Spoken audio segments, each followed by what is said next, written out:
দর্শক, একটা খুবই খারাপ খবর এসেছে ভারত থেকে। ভারত বাংলাদেশ সম্পর্কের উত্তেজনা যখন চলছে তখন ভারতীয় গণমাধ্যম টাইমস অফ ইন্ডিয়া সহ বেশ কিছু গণমাধ্যম খবর দিচ্ছে, যেটা বাংলাদেশের গণমাধ্যমও সেই খবরটা নিশ্চিত করছে। সেটা হচ্ছে ভারতীয় কূটনীতিবিদ যারা বাংলাদেশে অবস্থান করছেন এবং কূটনৈতিক মিশনে যে সকল কর্মকর্তা অবস্থান করছেন তাদের ওপরে যারা নির্ভরশীল তাদেরকে ভারতে ফিরে যাওয়ার নির্দেশ দেয়া হয়েছে। বাংলাদেশের পরিস্থিতি, বাংলাদেশের অবস্থা তাদের জন্য নিরাপদ নয়। নিরাপত্তার কারণে তাদেরকে ভারতে ফিরে যাওয়ার তাগাদা দেওয়া হয়েছে, নির্দেশ জারি করা হয়েছে। তাহলে কি বাংলাদেশে ভারতীয় মিশন বন্ধ হয়ে যাওয়ার উপক্রম হবে, কিংবা ভারত সেরকম কিছু করবে?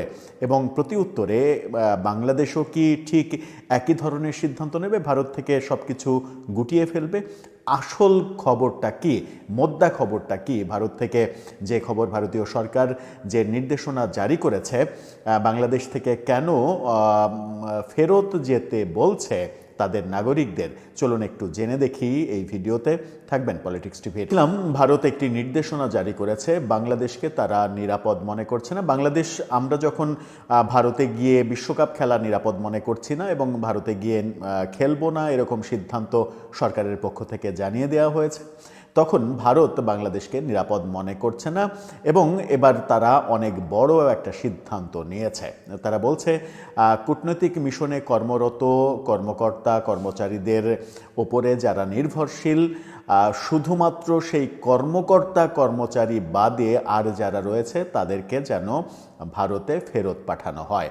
মোদ্দা কথাই যেটা, সেটা হচ্ছে যে কূটনৈতিক মিশনে, বাংলাদেশে ভারতীয় কূটনৈতিক মিশনে রাষ্ট্রদূত থেকে শুরু করে যারা কাজ করেন তাদের পরিবারের সদস্য, আত্মীয় স্বজন যারা সঙ্গে থাকেন, তাদের আর কাউকে বাংলাদেশে রাখা যাবে না, তাদেরকে ভারতে ফেরত পাঠানোর সিদ্ধান্ত জারি করেছে ভারত সরকার।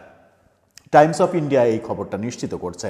তাদের শিরোনামটা দেখে নিন, সেখানে ইংরেজিতে যেটা বলছে তার বাংলা করলে যেটা দাঁড়ায় সেটা হচ্ছে, নিরাপত্তা পরিস্থিতির কথা উল্লেখ করে বাংলাদেশ মিশন ও ডাক কর্মকর্তাদের উপরে নির্ভরশীলদের দেশে ফেরত যেতে বলেছে ভারত।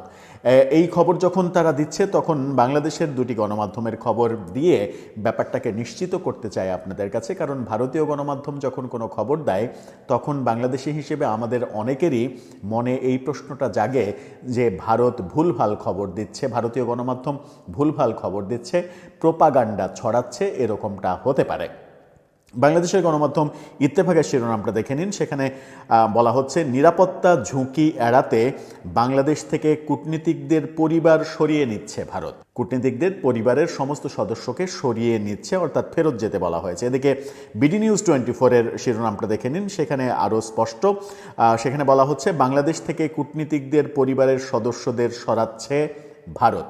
তার মানে বাংলাদেশের টপ দুইটা গণমাধ্যম এটা নিশ্চিত করছে। তার মানে টাইমস অফ ইন্ডিয়ার যে খবর, সেই খবর মিথ্যা খবর না, সত্য খবর। টাইমস অফ ইন্ডিয়া কি বলছে? তারা বলছে, ভারত বাংলাদেশে অবস্থিত মিশন ও পোস্ট কর্মকর্তাদের উপরে নির্ভরশীলদের সতর্কতামূলক পদক্ষেপ হিসেবে দেশে ফিরে যেতে বলেছে বলে জানা গেছে। এএনআই বার্তা সংস্থা এটা নিশ্চিত করেছে। বাংলাদেশের গণমাধ্যম বলছে পিটিআই, বার্তা সংস্থা পিটিআই নিশ্চিত করছে। তবে তারা আরও জানিয়েছে যে ভারতীয় মিশন এবং সমস্ত পোস্ট এবং খোলা থাকবে এবং কার্যকরও থাকবে, অর্থাৎ মিশন বন্ধ হচ্ছে না, সেগুলো খোলা থাকবে, এটাও তারা বলেছে। 2024 সালের আগস্টে শেখ হাসিনা সরকারের পতনের পর মোহাম্মদ ইউনূসের নেতৃত্বাধীন অন্তর্বর্তী সরকার ক্ষমতা গ্রহণের পর থেকে নয়াদিল্লি এবং ঢাকার মধ্যে সম্পর্কে টানাপোড়েন শুরু হয়েছে। ভারত সংখ্যালঘু সম্প্রদায়ের, বিশেষ করে হিন্দুদের নিরাপত্তা নিয়ে উদ্বেগ প্রকাশ করছে। 9 জানুয়ারি বিদেশ মন্ত্রকের মুখপাত্র রণধীর জয়সওয়াল বলেছিলেন, ভারত সংখ্যালঘুদের ওপরে, তাদের বাড়িঘর এবং ব্যবসা প্রতিষ্ঠানের ওপর চরমপন্থীদের দ্বারা বারবার আক্রমণের এক বিরক্তিকর ধরন দেখতে পাচ্ছে, বাংলাদেশে তারা দেখতে পাচ্ছে, এমনটা বলেছিলেন তিনি। এবং জোর দিয়ে বলেছিলেন যে এই ধরনের ঘটনাগুলোকে দ্রুত এবং দৃঢ়ভাবে মোকাবেলা করতে হবে। ঢাকায় যুবনেতা শরীফ ওসমান হাদির হত্যার পর সম্পর্ক আরও একবার ধাক্কার সম্মুখীন হয়, যা ভারত বিরোধী বিক্ষোভের সূত্রপাত করে। গত বছরের জুলাইয়ে বিদ্রোহের একজন যোদ্ধা হাদির হত্যাকাণ্ডের পরে এই ঘটনাটা আরও তীব্র হয়, সেটা তারা বলছে। এদিকে ভারতের নির্বাসিত থেকে শেখ হাসিনা অস্থিরতার জন্য অন্তর্বর্তীকালীন প্রধান উপদেষ্টা মোহাম্মদ ইউনূসকে দায়ী করছেন। অন্তর্বর্তী সরকারকে চরমপন্থীদের ক্ষমতায়ন, সংখ্যালঘুদের সুরক্ষা দিতে ব্যর্থ এবং ভারতের সাথে সম্পর্ক ছিন্ন করার অভিযোগও করছেন। টাইমস অফ ইন্ডিয়া এভাবে বলছে। বাংলাদেশের দুটি গণমাধ্যম ইত্তেফাক এবং বিডি নিউজ আমরা দেখেছি, সেখানে তারা বলছে যে ভারত সিদ্ধান্ত নিয়েছে বাংলাদেশ মিশনে যারা কাজ করে তাদের পরিবারের কোনো সদস্যকে নিরাপত্তার কারণে বাংলাদেশে রাখা যাবে না, তাদেরকে যেন দ্রুত দেশে পাঠিয়ে দেয়া হয়। আপাতত মিশনের কর্মকর্তাদের তারা সরিয়ে নিচ্ছে না, অর্থাৎ মিশনের কার্যক্রম চালু থাকছে, কিন্তু পরিবারের সদস্যরা কেউ থাকবে না, যেহেতু বাংলাদেশকে তারা নিরাপদ মনে করছে না। এটা একটা প্রাথমিক পদক্ষেপ, এটা একটা প্রাথমিক বার্তা।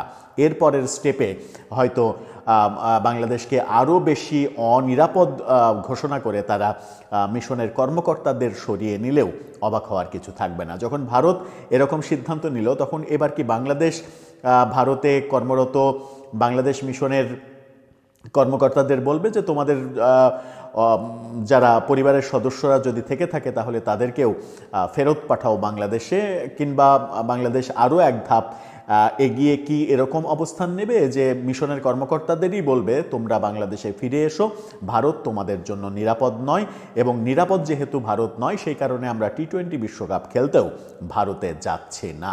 এই টানাপোড়েন এটা কি দীর্ঘায়িত হবে, নাকি 12ই ফেব্রুয়ারি নির্বাচনের পরে ভারত বাংলাদেশের এই টানাপোড়েনে একটা সমাপ্তি ঘটবে? দর্শক, আপনার কি মনে হয়? আপনার মতামত জানিয়ে লিখতে পারেন।